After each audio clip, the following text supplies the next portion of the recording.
Well, hi everybody, it's the Week in the Tackle podcast, the podcast where we get together on a weekly basis and tackle things we thought were interesting from the past week. I am Tom Rennie, alongside me is MLS legend, top MLS broadcaster and US men's national team broadcaster as well. Oh, look at Pochettino, look at him scanning, mate.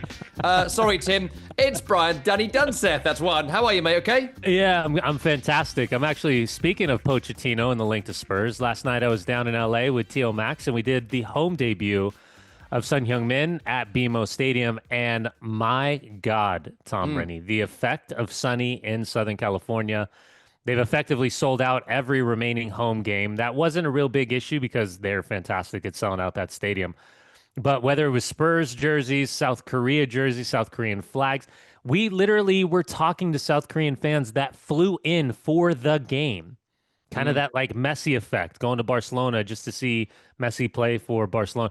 Like, I don't think people realize how big this is. Now, the result on the night didn't go their way. San Diego continues in their first expansion year to be fantastic underneath Mikey Varas. They're top of the table. They're pushing for a supporter shield, hitting all these great milestones, including a training facility. On top of that, they just opened the Right to Dream Academy down in San Diego again.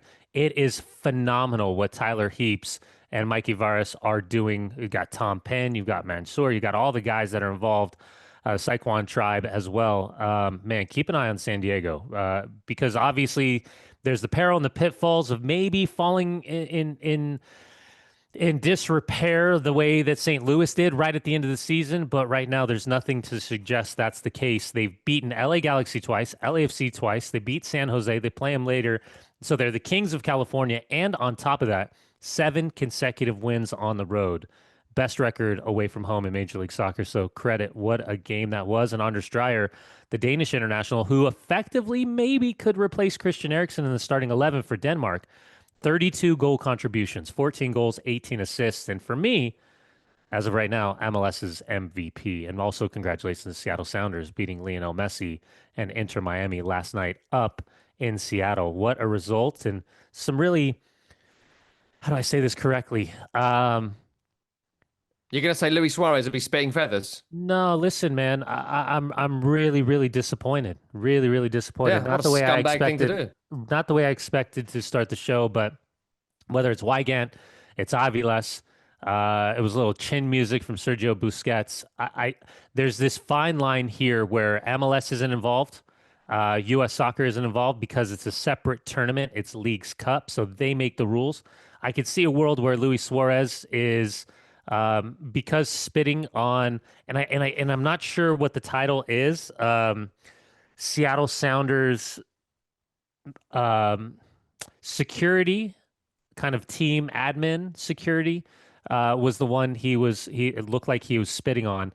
I would love to see a preemptive strike from Inter Miami come out and make a strong statement that this is not acceptable for the modern game in 2025 with everything that they're trying to build. They've spent too much money, and I understand the moments, and we see it around the world where you've got Hufflepuffs and you've got handbags and you've got frustration and all of this, but there were lines crossed, definitive lines crossed, and I would love to see a world in which Inter Miami takes it onto themselves, puts it on their shoulders, and strongly condemns the actions of their players because again, lines were crossed that certainly should not have been crossed up in Seattle.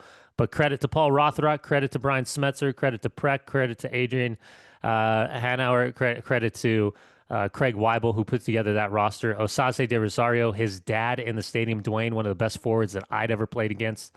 What an incredible story. And Seattle Sounders are now the first team in the United States to win every single title that has been made available to them since becoming a professional soccer team. So fantastic for them, everyone up in Seattle. Yeah, never mind the players. They should move Seattle to Europe and see how they get on instead of being in the retirement league of Major League Soccer. The person He's on one. Hey, steady, He's steady. On one. Steady, we won the weekend. Can't wait for the apologist tour for Tom Rennie and West Ham. Straight after your one about Ruben Amorim, it was Gene Ramirez, the Sounders Director of Security, that Luis Suarez decided to spit at this weekend. Let me ask you a question, Dunny. Now, I am someone, you won't be surprised maybe to hear this, I have been both punched in the face and spat at in the face in my lifetime. Both deserved. Well, one was, to be fair, but the others one, the others weren't. The spit wasn't, and not just on a football pitch either. And this is it's an old thing. Like people always say about spitting, because people hate spitting. It's like I would rather be spat at in the face than punched in the face, and I can say categorically, Incorrect. no, that's not Yeah. true at all. The spit in the face is more insulting. But I have been really crunched in the chops a couple of times, and it's the worst. And there's an initial shock of numbness when you get punched in the face. And then there's a period of time where you sort of recover Drab. from it, and the pain just grows and grows and grows. And there'll be a point, like maybe 3, 4, 5 days later, when you've gone through the first stage of, wow, that was a throbbing whack on my noggin. And you'll be like, wow, why have I still got a headache? And like spitting is kind of more insulting. It's gross. But you know about being punched in the face. When you've been punched in the face, well, I've been punched in the face badly, and to be fair, the spit was probably preferable. But when you get punched in the face properly, I had the marks. You know them rings where you get like 20 dots on the ring, chav rings. Yeah. A guy punched me, and I had a mark on my head of his ring for about 4 days. It was truly, and that one I did not deserve. That was a real suck. I wasn't even watching that. It hit from like the side. I wasn't paying attention. Yeah. Anyway, there we go. Listen, there's really three non-negotiables for me. Number one, it's spitting. Like if you spit in my face, I am doing everything in my fucking power. Sorry, Tim, to destroy you. Yeah, all bets are off. And I'll just see blood red mist, all of that stuff. Yeah. Number two, touching somebody's face, like a slap to the face and all that. I'm coming after. No, it's just me. Oh, like, really? And maybe that's my childhood. Maybe maybe there's the trauma of my childhood and all of that stuff. You slap me in the face, I got a big problem with you. I'm coming for you. The last big fight I got into, someone like slapped me in the face, and I just tagged him once. Yeah. And the last one is saying "f you" and actually meaning it to somebody. Because when you say that, I think your intent is as vicious. This is just my humble opinion. This is done Sethisms. Like I tell my boys all the time, if you say that to somebody, expect to get into a fight, because there's a line somewhere. And you can say like F off, and you can say, go F yourself and all that. But when you say with venom, F you, I don't know, man. For me, that's a non-negotiable. So yeah, that's a little done Sethism. Yeah. Come at us, Luis Suarez, with anything you got. We'll take you down. I still can't believe a couple of those shots. I love Jackson Reagan flinging Aviles and all the reaction to all of this to try to protect his players. But I'm shocked that punches weren't like real punches weren't thrown, because the line was certainly. You're crossed. shocked though, aren't you? I find when things like that happen, there is an initial bit of like you are shocked about it for a few seconds, and you almost forget to react with what you expect, and then you get angry a minute later. Yeah, I think it's that's also a shocking thing. Yeah, but I also think having been in those situations on the field, there's a hesitancy and a realization that while you might want to react the way you would react in the street, or you'd react, that all of a sudden there's almost like this instinctual understanding of fear that you could have a multi-game suspension and a subsequent fine in there. And I think that's one of the reasons why you don't see that. Also, it's a mob mentality that it turns into, right? So to your point of getting smacked in the face and having a return to sender mark on your forehead, there's also the fear of getting, haymakered from behind and from the side, because you don't know, it's not a quote unquote fair fight. Moments like that, it's not like when we were kids. People are just that's true. ham-hocking one another. So, again, who knows? But, my fear is it's not even about getting away with stuff like that. It's just that I'm afraid that there will be a divestment of ownership from something like that. And it'll be made to be digested or forgiven by the Leagues Cup, who, we'll see how heavy-handed they come down. But I could see a world in where Luis Suarez is unavailable next season, if he even is at Inter Miami next year. Yeah, shame to end that terrific final in that manner, but there we are. Listen, I want to move on and get to a bunch of stories today. Now, we're recording this with about 90 minutes to go until the transfer window closes. So I'm going to assume that Mark Gay has gone to Liverpool in the next hour and a half. Not confirmed as we're recording this. We know Isak is going to be. He was having his medical a couple of hours ago as we record. And it's a more kind of broad question off the back of the win for Liverpool over Arsenal this weekend. Another utterly drab game, big game that Arsenal were involved in. Yeah, drab, awful. Wow. No, I mean, I liked it in some ways, but in terms of entertainment value, it wasn't there. And maybe I'm a little bit informed by the fact that on Saturday there was an amazing array of Premier League games, and I did Leeds Newcastle, where they quite literally wasn't a shot. And again, maybe like if you care about Salty. XG. Yeah, of course I am.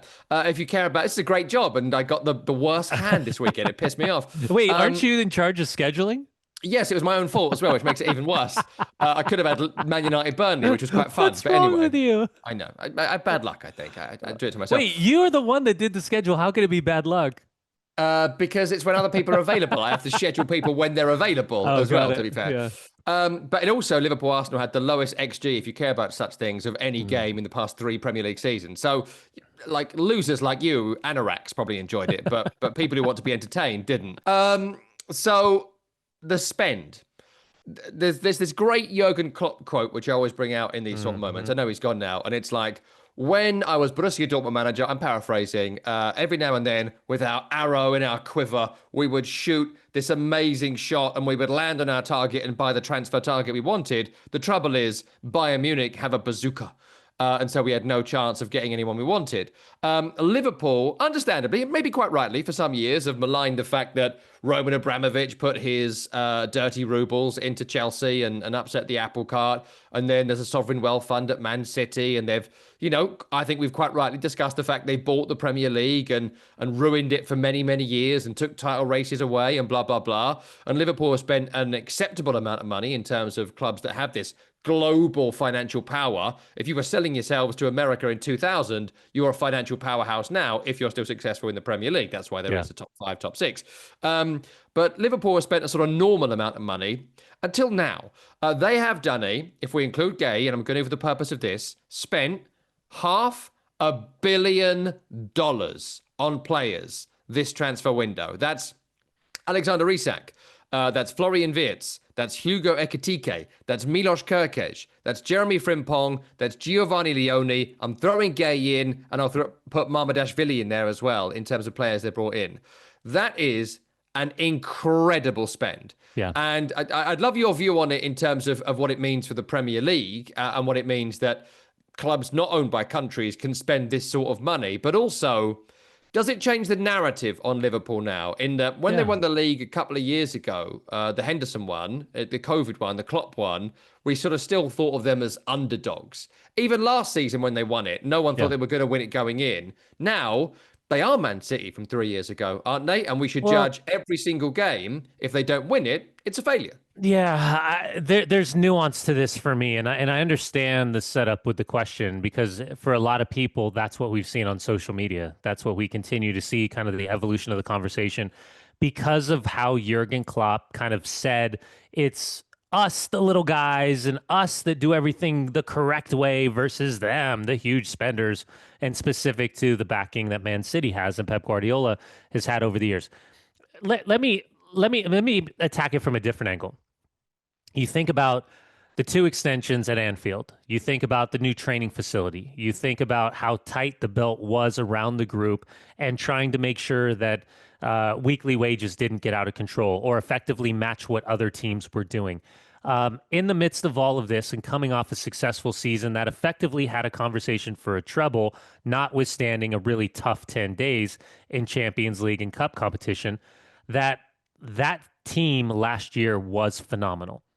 But in the offseason, as much as we are absolutely, it's fair game having this conversation about what was spent and comparing and contrasting within this 7-year cycle of teams, that Liverpool has gone out and not broke the bank, but shattered the bank and allowed them to go out and spend significant sums of money.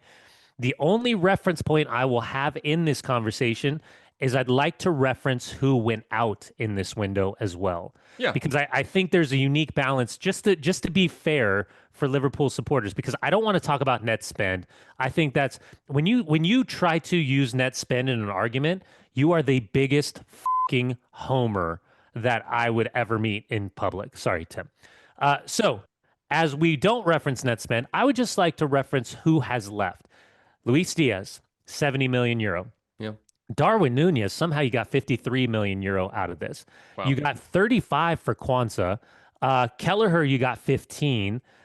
Trent, you got 10 when he walked out the door for free because you let him go early to join up for the FIFA Club World Cup. You even got 5 for Nat Phillips. And now we're still there's still a couple. You've got the loan with Shamakis. You're thinking about Harvey Elliott could generate some funds as well. Yeah. So there's an offset. I mean, right now you're roughly, without adding Alexander Isak or subtracting Harvey Elliott, you're somewhere in about $140 million that you've generated and then offset with the spend. So you're outgoing 140 before Isak comes in. Here's the other part. What the was the whole purpose of this Alexander Isak situation? Sorry, Tim. Oh my! All summer, all 3 months of our lives. What's the point? Well, like, what's the point? What were Newcastle doing? What were they doing? Listen, I don't understand. If you're going to say he's a Newcastle player, if you are going to, with the pomp and the circumstance and the posturing and all of this stuff, and throwing Eddie Howe out there publicly and constantly talking about he's not going anywhere, he's got a valid contract, he's doing this, he's doing that, and then you sell him with 24 hours remaining in the window, what the was the point of it? Sorry, Tim. Like, I get that you missed out on Ekitike. I miss that you missed out on Sesko. I get that you're bringing in players that you fit that maybe are not 1, 2, 3. Maybe they're 8, 9, 10. But the reality, they didn't want Walter Marder and Wissa, no, did they? he was never on the list. He was never on the short list. Whatever the short list looks like, he the tallest. It's very tall. When you go into the data points and the servers and how they plug and play, and theoretically, this is what we're looking for. Who's the best 20 to 25-year-old player that fits all of these categories and blah, blah, blah. Everyone has their own system. Great. No problem. Some are way more successful than others. What was the point? Yeah. I don't understand. Tell me, what do you think? Speculate. Why did they do it? Did they think they were going to keep him? I think that they, in their mind, wanted to make sure they could secure as close to a like-for-like replacement that could play in that position. And Ekitike and Sesko were two of those players that they probably felt like were like 1A, 1B in whatever order. And I would understand if I was a sporting director or general manager that I would want to get effectively somebody in the door to make sure that then I'm going to capitalize on the sale price of a guy like Alexander Isak, widely regarded as, if not the best, one of the best strikers in the Premier League in the last 2 or 3 seasons. So I think they got bungled. I think there's a perception issue. There's a leadership issue. There's maybe a quality of team issue. There's probably a culture of city of life issue and all of this. I mean, on top of it, you think about agent fees, you think about the wife or the partner and the family and like all of these things matter at some point. Then you just think about like, hey, you're getting played. Like you can come in like the Sesko situation, like you can come in at the same price point, but if Man United comes in, there's a conversation about strength of pull and the iconicness of certain teams. So I think this, and I'm a Man United fan. I don't think we've ever made money on a sale. We're certainly not even coming close to generating the funds of players that we've spent over the last 4 years on. I mean, we're taking, it's an estate sale at this point for Manchester United with getting players out at the very, very last second. Still got that Fergie money, haven't you? They've still got that Fergie big in 2000 money. They're still selling jerseys in Alabama, and that's why you've got Brian and Bummo. You're all right. Doesn't matter. I'm not complaining. I'm saying like going out, like, we're just to point out, like. But they're allowed to be incompetent. Man United are allowed to be incompetent. Because they're a commercial gigantor. Yeah. So, but again, at the end of the day, going back to Liverpool, phenomenal window. Yeah. A phenomenal window. When it's all said and done. Good signings as well. They have, and I still think Luis Diaz is a loss in its own way. But Jota, rest in peace, is as big of a loss, if not a bigger loss in that moment. Yeah. And somehow they've been able to strengthen based on these losses and shedding all of the players that effectively at this point are going to be looked at as at best impact players off the bench, minus Luis Diaz in this conversation. So they've rotated, wrapped around. They've kept Mo Salah. They've kept Virgil van Dijk for the extra year. And now there's no reason why they shouldn't be considered heavy, heavy favorites in the Premier League. And for me, as much as you didn't like what you saw, what I saw yesterday were the two best teams in the Premier League by a country mile right now. And we'll see what it looks like on the return of the international break. But Liverpool, the difference right now for me between Liverpool and Arsenal, Liverpool has figured out ways to manufacture moments that are beneficial in goal scoring opportunities. And that's something that I think that Arsenal is still trying to work into as you see Gyökeres and you see Eze and you see Madueke continuing to kind of bet in. But the good news is that Saka's not going to be out as long as they initially were concerned about him missing. Let me follow up on that quickly to get your view on this Arsenal record, because we had a conversation, I think, after the Man City draw, was it early last season, where I was like, look, Ric Flair, to be the man, you got to beat the man. And there was all Arsenal fans celebrating the draw and like they'd won the game, and you haven't. Yeah. Like, Liverpool are only going to lose maximum, at a push, 6 games this season, maximum. Yeah. And that's a couple of wobbly fixtures somewhere down the line, and it's the Man City game and it's the Arsenal game, and that's basically it. So that's between 4 and 6. Let's call it 5 for argument's sake. This is one that's gone, and Arsenal's record under Arteta in this particular game is tragic. Yeah. It's now 15 games played away from home at Liverpool and Man City in all competitions. It's played 15, it's won none, it's drawn 7, it's lost 8, it's scored 9, and conceded 29. And there is a fair point to be made here that they have won home games against both of those teams. Yeah. They have won big games against other big teams. But in this particular fixture, where it has been the title decider for the last 3 years and this season coming, I've no doubt, they haven't won it. And I saw that team this weekend. Look, I know Odegaard was injured and so wasn't fit enough to start. Fine. I appreciate Saka was out. There are elements to this that are the occasion. But they went out to fight for a 0-0 draw and then maybe nick a win at the end. There was no bravery again from Arsenal in this fixture. They played it in the same way that David Moyes, Mikel Arteta's coaching guru, along with Guardiola, has always gone out to play these games. And very, very rarely has Moyes ever won this fixture by going there and just desperately looking for a 0-0 draw. Arsenal need to win this game to be champions. And they didn't. And it's a tall order. It's a massive ask. These are incredibly high standards, right? So, like, have the ump if you want, people who don't agree with this. But to win the league, you got to beat Liverpool probably twice. And already, sorry, Tim, they've f***ed it. Yeah, I think for me, when we look back at the last 3 seasons, we're averaging between, for a Premier League title winner, between 4 to 7 losses in a season is going to be the acceptable part. And maybe the biggest difference is minimizing the amount of draws and turning those into wins, right? So we've seen, I think Arsenal had like 14 draws last season, something pretty significant. And so those were points dropped against the lesser of the evils, right? The lesser of the top 6 teams. The first text I got was a buddy of mine, a huge Arsenal guy. We go back and forth. When the lineups came out, said, too defensive, I don't like it. Sends a statement. Then you lose Saliba 5 minutes in. Marino, is it just the guy for me? Yeah. I know that Odegaard, being not fully fit is, but I'm not. Where was Eze, Daddy? Why not start Eze? Why wouldn't you start him? You brought him in. There's this whole fanfare. You know Odegaard's out. He is essentially the backup. And you've gone, actually, it's too big a game for him? He's just won the FA Cup final almost single-handedly 2 months ago. And you know that you got Martinelli that already understands what the experience is coming off the bench. You can still turn to the kid, Dauman, who I love, just has zero fear and just starts running. Him and Ngomo. There's just like, oh, cool. Like, there's a ball. Let's go play. Let me go just try to wreck this guy. I'm going to go break him down. Listen, I at some point, what's the right way to say this? You're right, Tom, is what you say. You're right, Tom. You're right. Well done, Tom. As ever, I thought you were wrong, but you're right. Just say that. It's fine.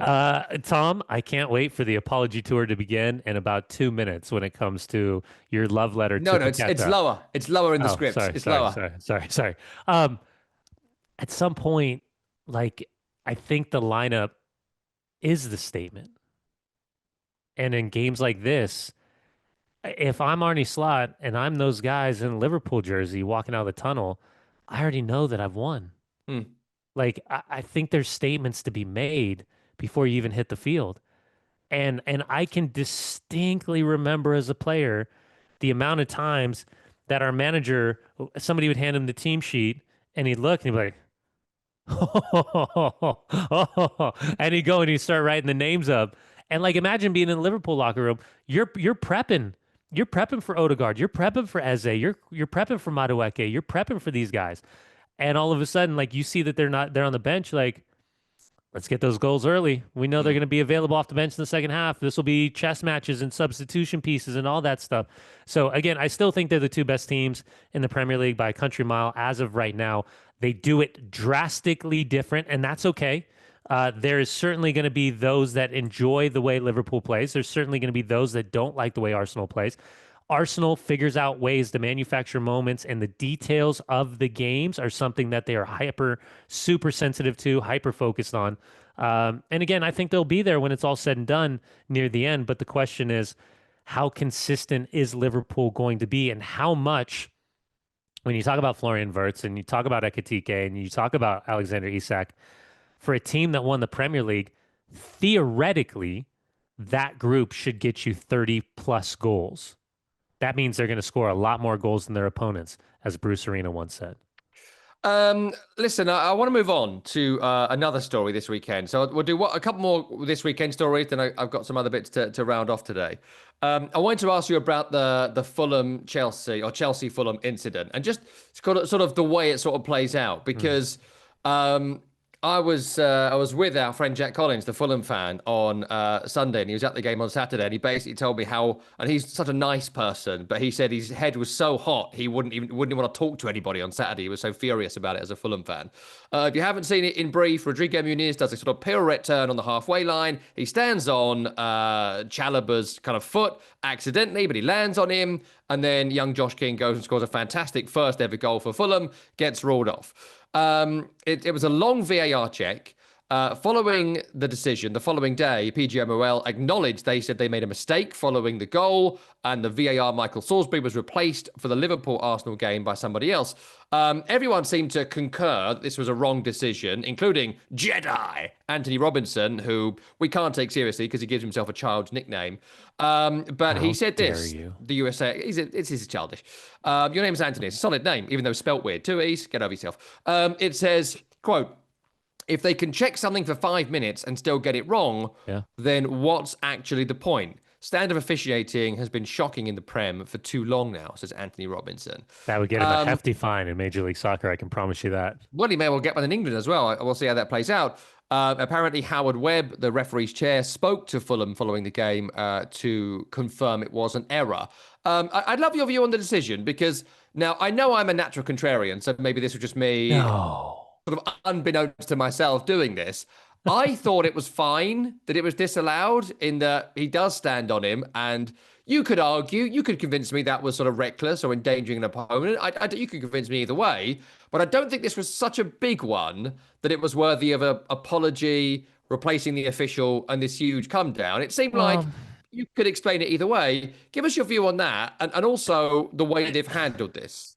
I'm just, be honest with you, man. We do this every week. I mean, have you done too many now? Are you over your quota? Yeah, you're welcome. You're welcome. Sorry, Tim. You're We're welcome, over our Tim. quota. Yeah. Here's my problem in all this. You and I can debate it till the cows come home, and in reality, I am super hyper sensitive and aware, even though I don't act like it at times, that the speed of play in the modern game is frighteningly fast. Yeah. And I feel for these refs, because in these split second moments, man, these minuscule movements are dictating what is or is not a foul, is or is not handling inside the box, but Danny, sorry to jump in, but like, to their point, they got it right at full speed, and it was the slow motion that screwed so this is my follow up to this. No, you're right. No, you're fine, because my point is, we're talking about this imaginary line of an intervention. And again, what was it? Howard had this thing here, and he took it because he started in Major League Soccer, and then he took it to Premier League. And it was something like high threshold, minimal invasion, or something like that. He had this little moniker that he would throw out. But the problem is, again, you're you're asking these referees to make these judgment calls in real time to affect a decision that already has or has not been made. So this line of intervention, like, it's different for everybody.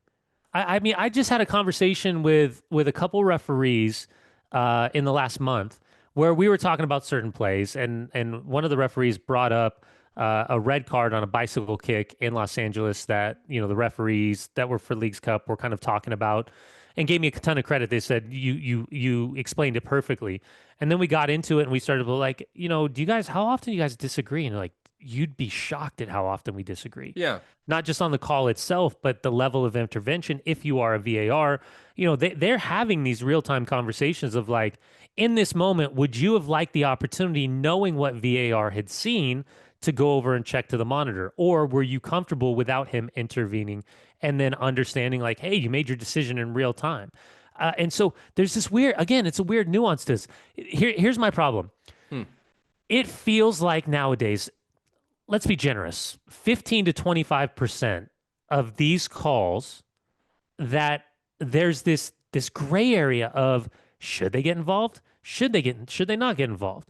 Because I could reference against Manchester United, there's no way in hell that Mason Mount's penalty should have been taken away. And at the same time, I'm thinking to myself later in the game, well, if you're going to take Mason Mount's pen away, then you've got to give the pen and the opportunity for Bruno to win the game. Big barn burner at home against Burnley. So again, I think now we're not talking about technology. We're not necessarily talking about human error. We're talking about the application of all of this together by somebody, to your point, sitting at Stockley Park in a box with a ton of different monitors, with 4 or 5 people in support systems, and trying to make sure that they don't f it up. Sorry, Tim. I had to. And so, but when these moments happen, it completely changes the complexity of a game. And oh, by the way, here's an apology. It all evens out at the end of the season. That is the biggest bullshit thing. Sorry, Tim. Now I'm on one that I've ever heard in my life. It doesn't even out. No. Calls you get, calls you don't get. That has nothing. I know I'm a sorry, Tim. But yeah, again, we're talking about this. How do you define what is worthy of a level of intervention? How do you define that? It's subjective. So again, we're just chasing our tails. I just think on that, I mean, I have the solutions. They will never listen to them. Number one, you have a VAR, which is the same person, and it's the one individual, and you get to know what their judgment is. And if you have consistency in the individual, you can then sort of move on from there. If you have random people every single week, 1 week you're a VAR, 1 week you're a ref, I think that's why you don't get consistency. You want to be a specialist. Yeah, I get you. You need a specialist in this job, I think. And I think then you find a good specialist, you rely on that specialist, and then expand out from there. They train the new people, as opposed to, 1 week you're doing one job and then the other job. I mean, if anyone's watched the ref cam in the last couple of weeks since it's been a thing, job's impossible. It's impossible. It can't be done. You love it now. I've enjoyed watching it, but I think being a referee is not a job. It's doable by a human. We might need to get the AI to be the ref. I don't know, but it's just not doable. Just the other bit as well, just briefly, I was with Adrian Heath earlier today on the football show on Sirius XMFC, and he was basically saying something along the lines of like, would you get rid of VAR? And in the old days, it was like, we never had this in the old days. It's like, I'm sorry, we used to row about everything in the old days, every decision ever. That's why we brought in VAR and we spoke about these decisions forever. So it hasn't made anything better or worse. It's different. And it could be, the trouble is, I think this could actually be quite good, and things like this. Well, ask Bayern Munich fans how many times Real Madrid scored offside goals that knocked them out of Champions League semifinals and quarterfinals. Yeah. If the technology was, listen, again, I don't think it changes. There's nothing that changes. And again, we've repeated this over and over. We call it here in the U.S. Monday morning quarterback by, the water cooler. Yeah. You're having these arguments and these disagreements. We thought that those conversations were going to be done. Yeah, it's just taken on a new level of a conversation. Yeah, there just needs to be I just think a consistent decision making, someone who does it consistently, and I like the whole idea that Charlie Tadano once brought up, which was just have someone in there that the only bar should be, you turn around to the VAR and you say, VAR, Howard, are we doing something stupid here? and they just say, no, it's fine. Or, yeah, that might come across as a bit stupid. That's the only line. Is like, are we doing something stupid? And if you No, don't it's think not it's that. stupid, you're fine. No, it's different. It's not that. You're wrong. It is, hey, Howard, are you going to have to apologize for this decision? Yeah. Sorry, Tim. That's too high a bar. You've raised the bar too high. Anyway, That's it, though. let's talk about the coldest celebration of the weekend, and that was Lucas Paqueta scoring a penalty for West Ham. So the night before, for context, if you missed this, I'm sure many people did, Fabrizio Romano, who has been off this transfer window, by the way, he has been all over the place with some of the here he goes because he's, too busy trying to sell tracksuits to people who buy things from Boohoo Man. Sorry, Tim. He's a salesman now, and of course, first and foremost, making some sweet dollar. And why not? 26.2 million followers on Twitter. Yeah. He's got like 45 million on Instagram. It's a business first and journalism second. Anyway, buy things off Boohoo Man. Follow my code. So he posted the night before, obviously being told by an agent, because agents feed him the stories, and he posts them to make profile and money. He's like, here we go soon on Lucas Paqueta. And absolutely, Aston Villa put an offer in, but West Ham were not going to sell this window unless it hit a certain threshold. It's certainly too late to do so. And they were never going to go with a loan now, sell later, because the only reason they would sell is to raise capital right now. So it was never going to happen. But you wanted him gone. No, Okay. I would have sold him in June or July. I don't think it's worked. You would have sold him in August. You would have sold him after match day 1. I would have sold him by up to about August 15th, maybe August 20th. August 30th, with 24 hours to go and a game to play, I don't think that would have been sensible. Plus, you saw it with Fernandes this weekend. Someone who can run next to him, he was very, very good. Yeah. We'll see how it plays out consistently. But anyway, besides that, he does this celebration, which I thought was fantastic, which was scores the penalty, and this is a gold celebration. Everyone's doing answer the call. Xavi Simons answer the call, and he scores the pen. He runs over to the West Ham fans, pretends to answer the phone, and then with incredible, this is like Oscar-worthy acting, is like no, throws the phone away like he wasn't going to answer it, and then for the second goal in a row, kisses the badge. So look, I think that a better offer he would have gone for. This was not that, but I thought that was, West Ham. Graham Potter listens to me. That's what I've learned here. Because I said to him, I says, Graham, Grayso, Potts. I says, Potsy. Potsy. And I've been saying it everywhere. Go to 4 at the back. He did it. Drop the fatso to Debo. He did it. Drop terrible defender Wan-Bissaka. He did it. Put 4 in midfield. He did it. Having Fernandes made a difference. Go 3 up front and put Bowen back on the wing. You do all that. Plus he had an option on the bench in Somerville.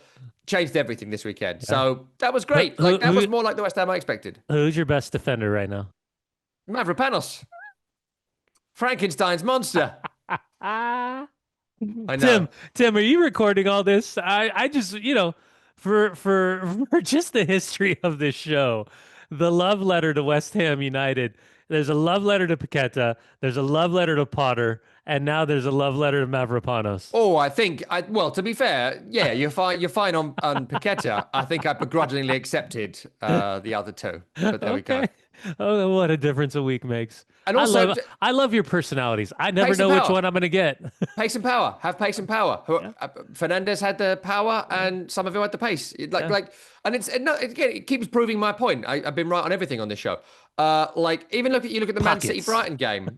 That would have stopped the second Chelsea penalty. I'm right on that as well. Would have been wrong on the Tarkowski one though, to be fair. Exception that proves the rule. But pace and power. Go to West Ham, brought on some pace and had power in midfield. They win an incredible game against Forest. That's an amazing win. Palace had it against Villa. They go there and win 3-0. Brighton, Man City. Man City right now don't have power in that midfield. Rodri's not there yet. Bernardo Silva don't have it. Nico don't have it when he plays. They don't have power in midfield. Brighton made 4 changes. By the way, Ilkay Gundogan, Galatasaray. Good. I mean, he should be there 2 years ago. The power's long gone in Ilkay Gundogan. Certainly shouldn't have been there last season. Should never be there this season. Brighton make 4 changes. With their manager looking like he's come as Fidel Castro for the weekend and in charge or check. Chairman Mao. It's right. Potter's noticed. West Ham saw it. I moaned about it for 2 weeks, and they signed pace and power, and here we are. I'm right. Is Jared Bowen okay with the fans? Is that going to be fine? Jared Bowen walks on water around here, mate. Okay, Okay. just making sure. He can do what he wants. He could quite literally spit in a fan's face and we'd still build the statue. Okay, That's gotcha. where we are. But did you notice that? I don't know if it's going to go through. They're about to sign potentially Igor from Brighton on loan. He is already a cult hero at West Ham because he was playing for Fiorentina in the Conference League final, and he's the bloke that couldn't catch Jared for the winning goal. So there's already pictures up of Igor everywhere around the Hey, stadium. Maybe genius his business most move. maybe his most humiliating moment is Well, going to be everywhere. for West Ham, it's a genius marketing move that he's already on. I mean, you just saved some cash. Haven't got to do new prints. What about Ruben Amorim? Let me ask you about him. We haven't spoken since the Grimsby thing, where he was sitting there looking like. We went to Harvester recently, which is a family-friendly restaurant. What's an equivalent for you? Like Cracker Barrel. I hear a lot of things about Oh these boy, days. be careful.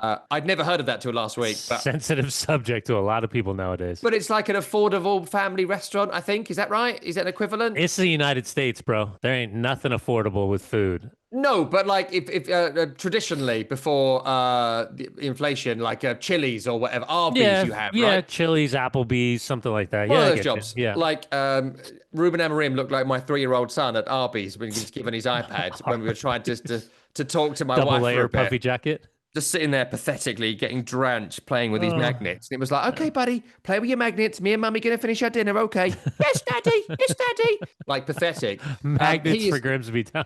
he is so desperate to get By the way, fired, did you see Amorim. Grimsby Town? They did the manager did the Magnets tweet before. Like he No, was what they messing do? around. Yeah, so Grimsby Town before their match, they did their manager with a magnet tactics board in front of him. And they, as a shot, and they went on to lose. Just like Good. Ruben Amorim did. Good. They deserved it. Yeah, listen, I I don't know what you want me to say, bro.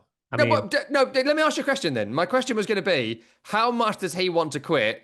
And like, if he could go without losing the money you get from getting sacked, he resigned, right? He don't want to do this no more.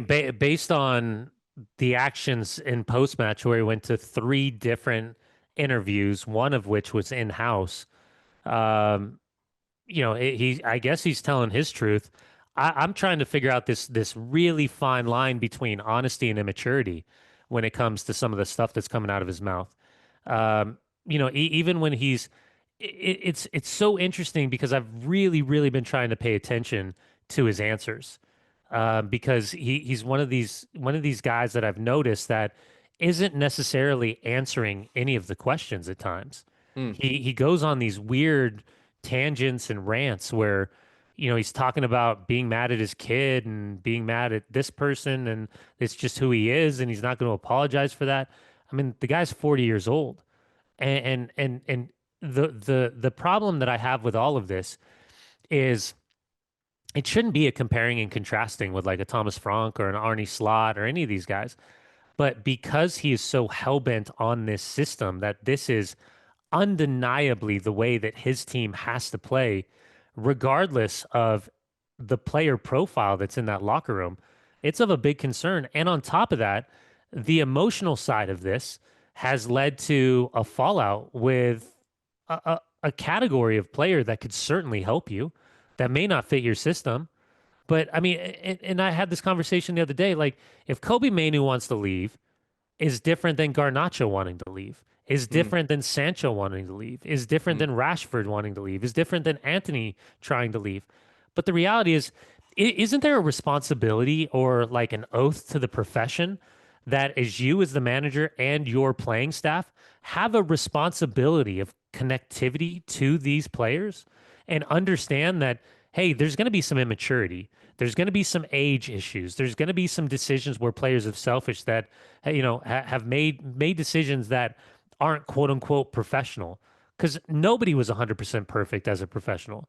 And again, you have your shining light and your training habits and your players and who you rely on. And you got to be like Harry Maguire. You got to be like Bruno Fernandes. And you got to do all of these things. You got to be train the right way, all this stuff. I still think there's a responsibility to understand that these human beings, you need to figure out ways to get them back on board, because that's what real leaders do. They Mm. just don't kick everybody out just because they've crossed a line that you think is irreparably broken. So yeah, I don't know. whatever. It's weird. But You've checked out. You've checked out on this. no, You've it's not moved that I on. checked out because what's crazy is that at the game against Burnley, there's so many different like visual points where you're like, God, they're fun to watch, and Hmm. then When was they that? they When can Burnley scored? then they concede these the weakest position is obviously goalkeeper. But Yeah. again, I'm still confused about the plug and play. And here's my final rant on the day with United. How are you publicly going to come out and tell all of us that the reason why Kobe Mainu isn't playing is because the only position on the field he can play is the one currently occupied by Bruno Fernandes, the captain, the leader, and the guy that is never substituted? And then all of a sudden, fast forward, start of the second half, number 37 in your books and in your heart and soul, Kobe Mainu comes in and replaces who? Mason Mount. Yeah. What are you talking about? What's the point? Like, what are Yeah. we doing here? Like, why are we tumbling downhill for no reason? It's just so much unnecessary havoc that I don't get it. So maybe when the window closes, listen, Kobe Manu was fantastic. He was fantastic against Grimsby Town. He was Mm. fantastic in the second half. He's level though, isn't he? Burnley and Grimsby. That's his level. No, Championship, League listen, One. he started. What are you talking about? He started for you in the Euros. Yeah. Did we win the Euros? No, of course you didn't win the Euros, but We he was might have better done in with a it. better. We might have done with a better central midfielder, Well, name one that's better than him. Adam Wharton. Did he start? No, guess why we didn't win. It's all there. Oh, no. Last bit, I want you to cook on one final thing before we're out of time today. Now, Jose's gone. God bless him, and always sowing him. Dude, Solskjaer's gone. God tough bless him, day to be and always United. sowing him. Erik Ten Hag. Erik Tender resignation, one of our favourites on this podcast. Crazy. Finally waits and gets the job that he wants, which is Bayer Leverkusen. He's in charge for 3 games, 2 league games, 1 victory, but also a draw and a loss, including a draw this weekend where they were 3-1 up against 10 men with 20 minutes or something to go and they draw 3-3. Sacked.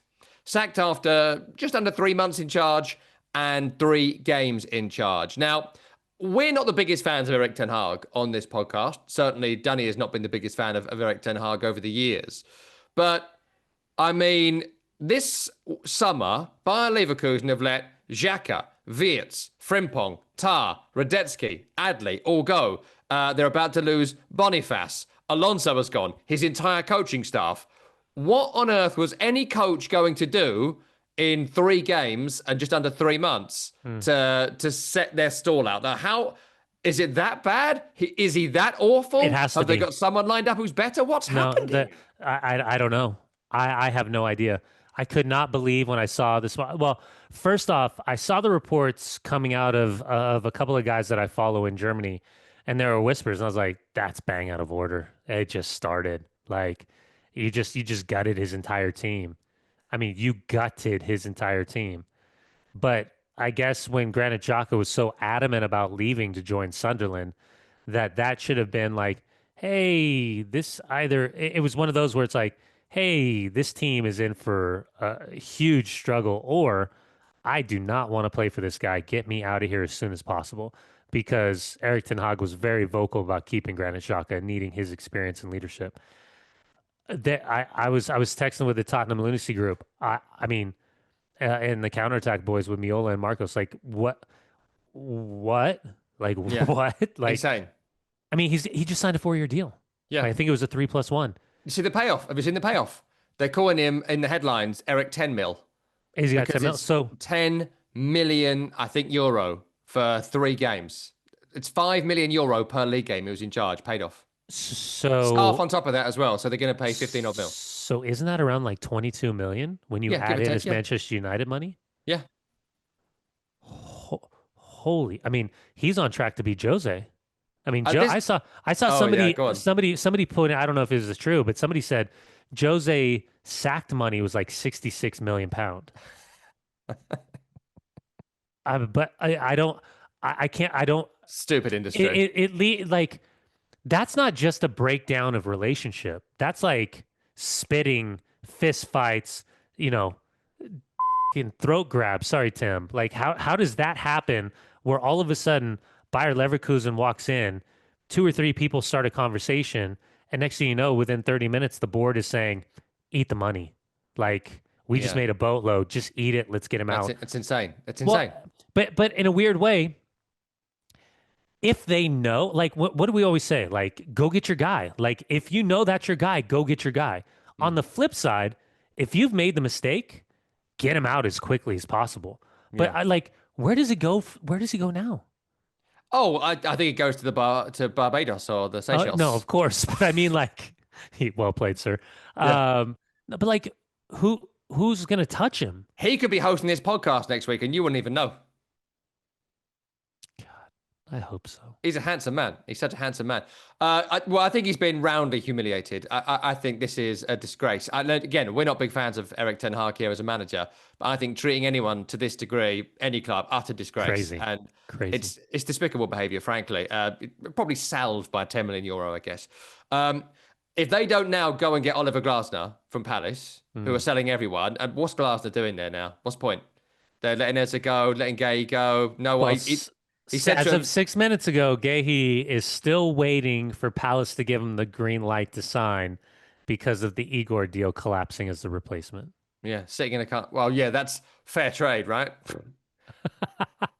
It doesn't make sense. Doesn't make sense. We'll see how it goes. We'll see how it goes. What a mess. Poor old Erik. You're Oh my welcome on God. this podcast anytime, my friend. Listen, we're out of time for today's program. Forgot the housekeeping at the top of the program. Talking of not doing the work I'm supposed to do and reading the rundown. If you're listening as a podcast, we are available to watch in full on YouTube, where everybody is watching everything now. So if you're listening as a podcast, go right now to YouTube. Go on your phone, go on your smart TV, whatever. Search for Week in the Tackle. Even if you've got no plans to watch it, subscribe. If you subscribe on YouTube, it'll come up in your algorithm. You'll get similar things as well to us, more popular versions of this show. They'll come up into your algorithm. So follow us on YouTube, subscribe on YouTube. Do it right now. And if you're watching on YouTube, go and subscribe on your podcast platform of choice as well. Spotify, Apple, whatever it is. Leave us reviews, 5-star ratings, all of that. That helps us in our algorithms to get to more people. We think we're a very good show, and we'd love more people to enjoy.